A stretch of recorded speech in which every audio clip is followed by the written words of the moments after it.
I am Shahzad Hussain, मैं sole proprietor हूँ Shahzad and brothers का।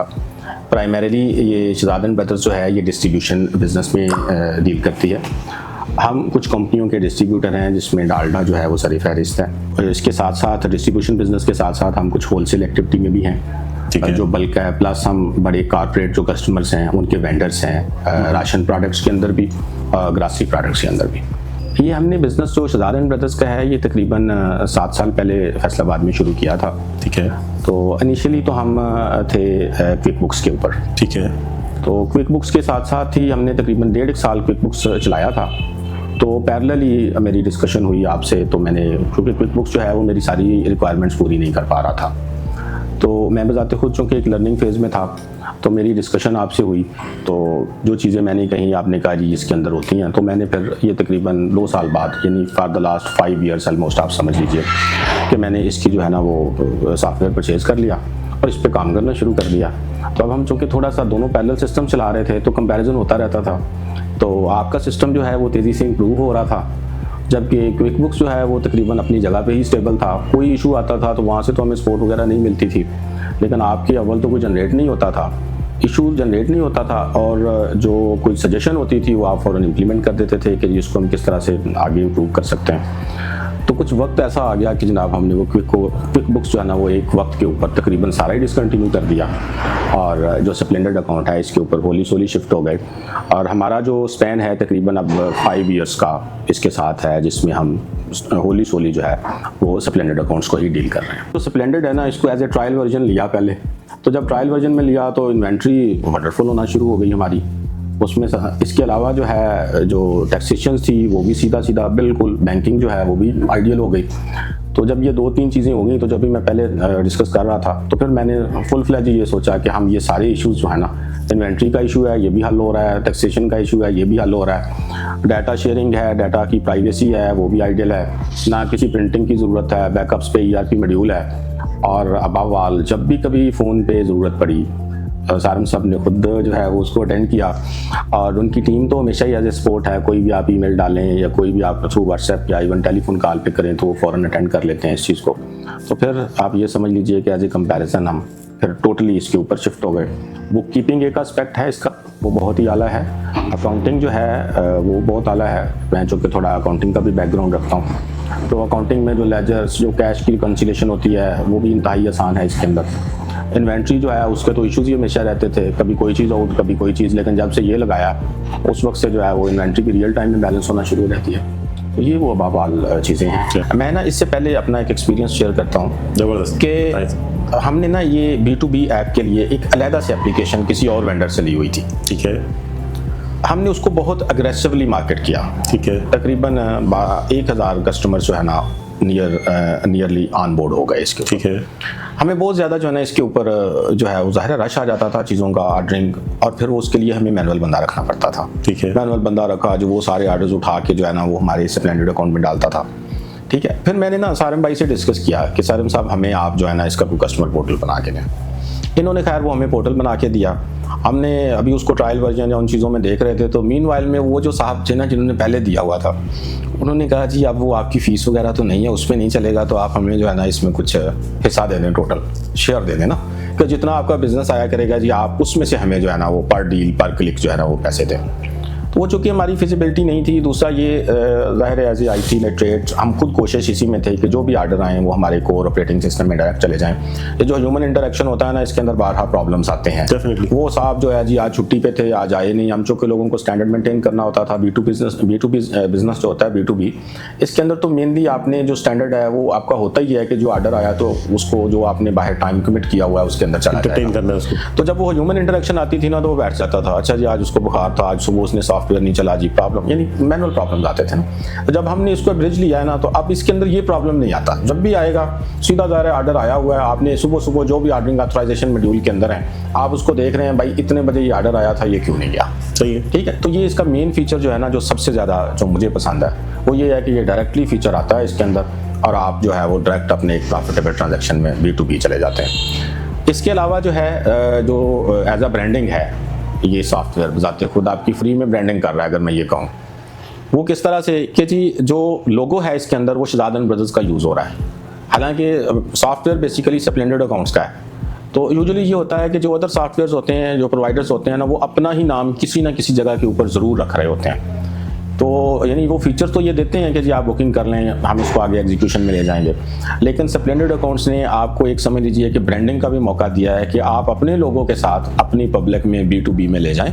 आपकी अपने नाम से ऐप स्टोर पे वो ऐप अवेलेबल होती है, कुछ शहजाद ब्रदर्स लिखेगा तो आपकी ऐप आ जाएगी। जी, अल्टीमेटली वो ऐप भी आएगी और उसकी जो है जो जितनी क्लिक्स होंगी उसकी रेटिंग भी अच्छी होती चली जाएगी। डेफिनेटली, ठीक है जी, डेफिनेटली। और आप अगर ह्यूमनली लोगों के साथ अपनी ब्रांडिंग 1000-1500 कस्टमर के साथ करना चाहते हैं, तो जो लोग इस बिजनेस में हैं दे कैन वेल इवैल्यूएट कि ये कितना एक्सपेंसिव फीचर होता है। रही बात ये कि जी वैसे मैस स्केल्स के ऊपर तो आप कर ही सकते हैं कि जी आपने फेसबुक पे डाला हुआ है एक ऐड तो सारी दुनिया देख रही है, बिल्कुल। लेकिन होता यह है कि वो दुनिया आपकी कंसर्न ही नहीं होती, वो तो सिर्फ उसको क्लिक करते हैं आगे निकल जाते हैं। लेकिन जब आप नाम के साथ किसी को देते हैं अपने, जो कि क्लाइंट आपका B2B में स्पेसिफिक क्लाइंट है, तो उसका सही फायदा ये होता है कि वही आपका टारगेट कस्टमर होता है जो आपके साथ आपकी चीज़ को देख रहा होता है। डेफिनेटली, ठीक है जी। तो ये एक जो है ना एक एडेड फीचर है। फिर उसमें आप प्रमोशंस अपनी लगा लेते हैं, जो आपके डिस्काउंट्स होते हैं डेफिनेटली वो उसको नजर आ रहे होते हैं, डील्स एंड ऑफर्स नजर आ रही होती हैं। तो ये जो वैल्यू एडेड फीचर है उस ऐप के, वो डेफिनेटली अपील करते हैं एक बिजनेस ओनर को कि वो अपने कस्टमर्स को वो शिफ्ट करे, रादर देन वो उसको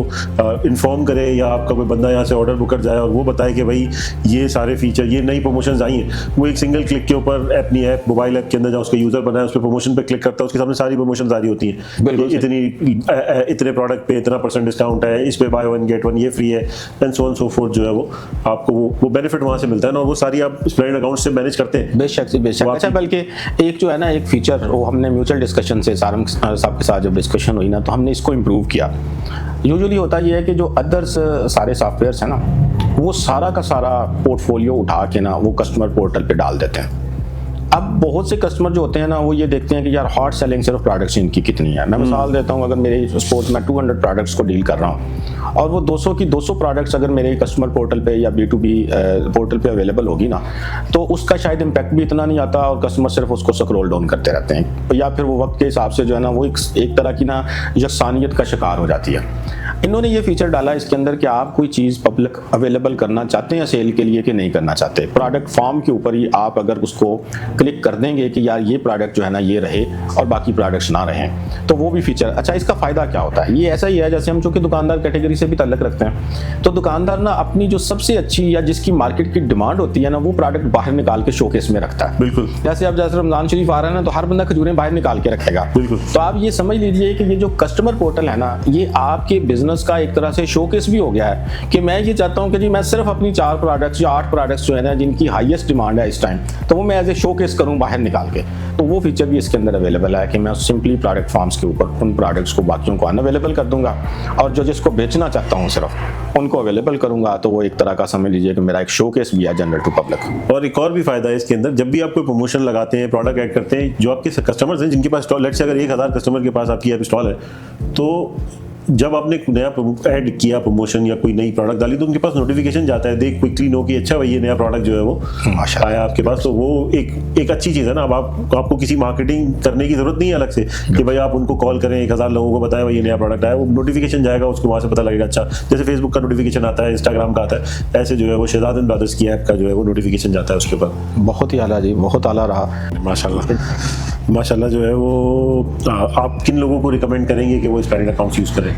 देखिए, मैं तो अपनी लाइन में डिस्ट्रीब्यूशन लाइन में हूँ, तो डिस्ट्रीब्यूटर्स को तो मैं सर्टनली रिकमेंड करूँगा। अभी कुछ ऑफ द लाइन भी इन चीज़ों पे हम डिस्कस कर रहे थे कि ऐसे डिस्ट्रीब्यूटर्स जो बड़ी कंपनियों के साथ काम कर रहे होते हैं, तो उन कंपनीज़ का ये होता है कि वो अपने मॉड्यूल्स के अंदर ही रहते हैं, वो अपने सॉफ्टवेयर्स के अंदर ही रहते हैं। तो जो स्प्लेंडर अकाउंट्स है, अभी चूँकि इन्होंने फीचर दिया तो नहीं, लेकिन इन्होंने एग्री किया है कि जी वो इस चीज़ के ऊपर भी काम करेंगे कि जो उनके स्टैंडर्ड डाटास हैं या स्टैंडर्ड्स इनवाइसेस हैं वो इधर इंपोर्ट हो सकें। तो इसमें समझ लीजिए कि ये जो एक ब्रिज है, ये एक बहुत बड़ी इंडस्ट्री के अंदर फैसिलिटी है जो कि डिस्ट्रीब्यूटर्स को होगी। तो I highly recommend to distributors को इसके ऊपर कन्वर्जन करें, ताकि जब तक ये FBR की बाकायदा, आल दो इसकी टाइमलाइन तो गुजर गई इंटीग्रेशन की, नोटिस वगैरह भी आना शुरू हो जाएंगे, लेकिन जो कंप्लायंस है उसको अ स्टेप टूवर्ड्स मैं कहता हूँ कि उसको अभी से ये शुरू कर लें डिस्ट्रीब्यूटर्स। उनको मैं स्पेशली रिकमेंड करता हूँ। होलसेलर्स जो हैं, हम चूँकि थोड़ा एक होलसेलर का बिजनेस भी इसमें देख रहे हैं, तो होलसेल का बिजनेस तो बहुत आसान है इसके अंदर, वो तो बहुत ही आसान है, तो उसके लिए भी ये हाईली रिकमेंड है। तो आप अगर कंक्लूजन मेरे से पूछें तो मेरे बिजनेस पार्टनर ही नहीं, मेरे तो जी बिजनेस प्रिंसिपल हैं, क्योंकि बेसिकली जो है business एक वक्त होता था जब हम बिजनेस में ये जो आईटी सर्विसेज है ना, या ये इसको समझा जाए मुंशियों का काम है यार, पीछे देखें। लेकिन with the passage of time हकीकत बात है कि आप जो भी बिजनेस प्लान है ना, वो आप आईटी से शुरू करेंगे, as a face towards customer से शुरू करेंगे, तो तभी आप उसमें कामयाब होंगे। तो आई हाईली रिकमेंड, ये सिर्फ एक अकाउंटिंग सॉफ्टवेयर नहीं है, बेसिकली ये एक बिजनेस सॉफ्टवेयर है जो कि सारा का सारा सिंक्रोनाइज है, इवन आपके वर्क फ्लोज को फ्रॉम CRM, जिसके अंदर फ्रॉम डैशबोर्ड से आप अपने जो है वो बिजनेस को एक ग्लांस में देख सकते हैं। दूसरा जो इसका सबसे बड़ा फीचर है एज ए CRM, जिसके अंदर आप अपनी टोटल टिकट से लेके आपको अदर टास्क आते हैं वो आप इसको डिजिटलाइज कर सकते हैं और आप उसको मॉनिटरिंग में कर सकते हैं। उसके लिए आपको टीम्स रखना पड़ती थी, वो भी एक फीचर है, वो एक वंडरफुल है जो कि बगैर कास्ट के जो है ना हमें अवेलेबल हो गया हुआ है। बाकी जो रूटीन की अकाउंटिंग फाइनेंस के हैं वो तो मैंने उस पर काफ़ी डिस्कशन की है। रिपोर्ट्स के मॉड्यूल्स जो हैं वो वंडरफुल हैं, वो एक्सेल में एक्सपोर्टेबल्स हैं।